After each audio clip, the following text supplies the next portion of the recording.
Hello friends, आज 18 जून 2020। चलिए शुरू करते हैं आज का करंट अफेयर।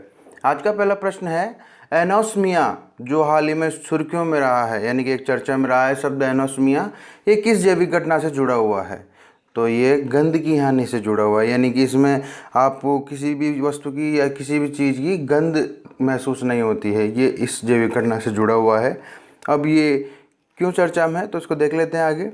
केंद्रीय स्वास्थ्य मंत्रालय द्वारा जारी संशोधित नैदानिक प्रबंधन प्रोटोकॉल के अनुसार एनोस्मिया यानी कि गंध का नुकसान और एजुसिया यानी कि स्वाद का नुकसान को कोविड-19 के लक्षणों की आधिकारिक सूची में जोड़ा गया है। यानी कि कोविड-19 के दो नए लक्षण जोड़े गए हैं।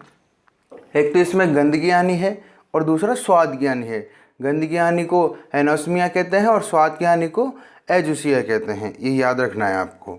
साथ ही स्वास्थ्य मंत्रालय ने कोविड-19 का उपचार करने के लिए रेमडेसिविर दवा के उपयोग को भी मंजूरी दी है। अगला प्रश्न है, नीति आयोग ने महिला उद्यमिता मंच यानी कि WEP को बढ़ावा देने के लिए किस बॉलीवुड व्यक्तित्व को नामित किया था, यानी कि पहले नामित किया था? तो ये नामित किया था सुशांत सिंह राजपूत को। ये उन्होंने नीति आयोग ने 2018 में नामित किया था सुशांत सिंह को। अब ये क्यों चर्चा में?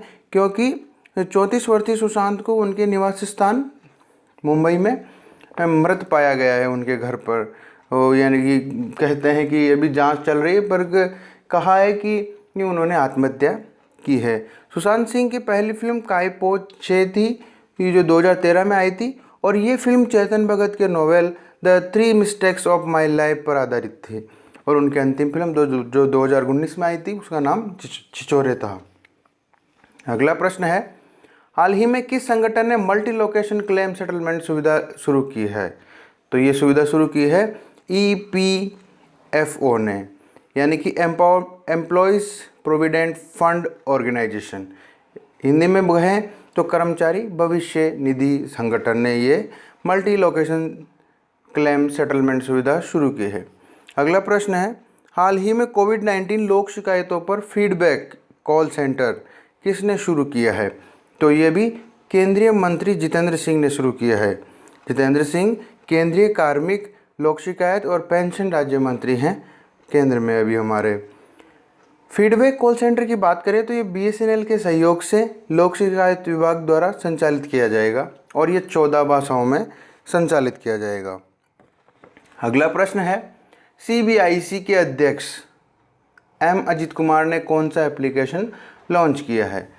तो अभी CBIC के जो अध्यक्ष हैं M अजित कुमार, उन्होंने E-ऑफिस नाम से कोई एक एप्लीकेशन है वो लॉन्च किया है। अब CBIC को देख लेते हैं तो ये है central board of indirect taxes and customs. Hindi में कहें तो केंद्रीय अप्रत्यक्ष कर एवं सीमा शुल्क बोर्ड। E-ऑफिस की बात करें तो E-ऑफिस भारत सरकार की राष्ट्रीय E-गवर्नेंस के तहत एक मिशन मोड प्रोजेक्ट है, यानी कि MMP है। E-ऑफिस को राष्ट्रीय सूचना विज्ञान केंद्र यानी NIC द्वारा विकसित किया गया है। NIC की बात करें तो NIC के महानिदेशक नीता वर्मा है अभी वर्तमान में। अगला प्रश्न है, हाल ही में कौन सा देश global partnership on artificial intelligence यानी कि GPAI में संस्थापक सदस्य के रूप में शामिल हुआ है? तो अभी GPAI में भारत शामिल हुआ है संस्थापक सदस्य के रूप में। GPAI की बात करें तो GPAI को अमेरिका, ब्रिटेन, यूरोपीय संघ, Australia, Canada, France, Germany, Italy, Japan, Mexico, New Zealand, Korea गणराज्य और सिंगापुर सहित भारत जैसे प्रमुख अर्थव्यवस्थाओं के द्वारा लॉन्च किया गया था। अगला प्रश्न है, हाल ही में जर्मी बैन नामक एक डिवाइस है, उपकरण है, किसने लॉन्च किया था? तो अभी यह केंद्रीय गृह राज्य मंत्री G किशन रेड्डी ने लॉन्च किया था। यह जो डिवाइस है वो सतह व वायु के रोगाणुओं को मारने में सक्षम है। इस डिवाइस को Atal incubation centre and association of lady entrepreneur यानी कि ALEAP द्वारा विकसित किया गया है। अगला प्रश्न है, हाल ही में MSMEs यानी कि micro and small medium enterprises के लिए सुरक्षा सैलरी अकाउंट की सुविधा किसने शुरू की है? तो ये भी एयरटेल पेमेंट बैंक ने शुरू की है। एयरटेल पेमेंट बैंक ने MSMEs के लिए सुरक्षा सैलरी अकाउंट शुरू किया है। एयरटेल पेमेंट बैंक की बात करें तो इसका मुख्यालय न्यू दिल्ली में है। MD and CEO इसके वर्तमान में अनुव्रत विश्वास हैं। अगला प्रश्न है, हाल ही में क्वालिटी न्यूजीलैंड कुलिनरी कप 2020 किसने अपने नाम किया है? तो अभी quality New Zealand culinary cup 2020 chef Angad Singh Rana ने अपने नाम किया है। इस पुरस्कार की घोषणा दिग्गज क्रिकेटर और चेन्नई सुपर किंग के कोच स्टीफन फ्लेमिंग ने की थी और यह पुरस्कार भारत में आयोजित न्यूजीलैंड की पहली वर्चुअल शेफ प्रतियोगिता है। ठीक है, अगला प्रश्न है, अंतर्राष्ट्रीय अफ्रीकी बाल दिवस कब मनाया जाता है? तो ये 16 जून को मनाया जाता है।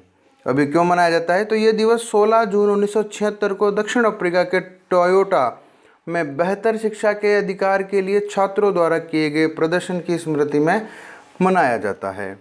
अगला प्रश्न है, इनटेक के मुताबिक, बहुत अच्छा प्रश्न है ये, इनटेक के मुताबिक भारत के किस राज्य की नदी में 500 साल पुराना, यानी नदी में 500 साल पुराना 60 फीट का, पूरी ऊंचाई कितनी है? 60 फीट का डूबा हुआ मंदिर मिला है?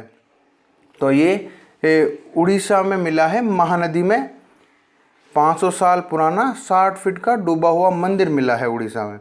इनटेक की बात करें तो इनटेक की फुल फॉर्म है Indian national trust for art and culture heritage और इनटेक ने इसकी खोज एक परियोजना के तहत की है।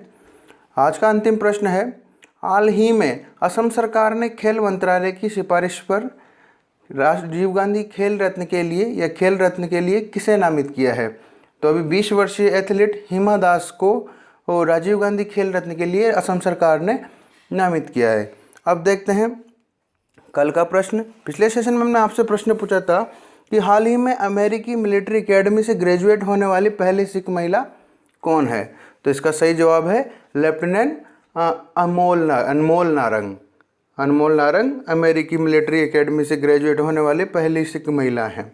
अब देख लेते हैं आज का प्रश्न। तो आज का प्रश्न है कि इंडियन चैम्बर ऑफ कॉमर्स यानी ICC का मुख्यालय कहाँ है? मैं फिर बता रहा हूँ, मैंने उस टाइम पे बताया था कि ये ICC इंटरनेशनल क्रिकेट काउंसिल नहीं है, ये है इंडियन चैम्बर ऑफ कॉमर्स। इसका मुख्यालय कहाँ है? इसका जवाब आपको कमेंट बॉक्स में देना है। आपको हमारी वीडियो कैसी लगी? अच्छी लगी है तो लाइक करें, शेयर करें और हमारे चैनल को सब्सक्राइब करें ताकि ऐसे ही जानकारी आपको डेली टू डेली मिलती रहे। धन्यवाद। जय हिंद, जय भारत। आपका दिन शुभ हो।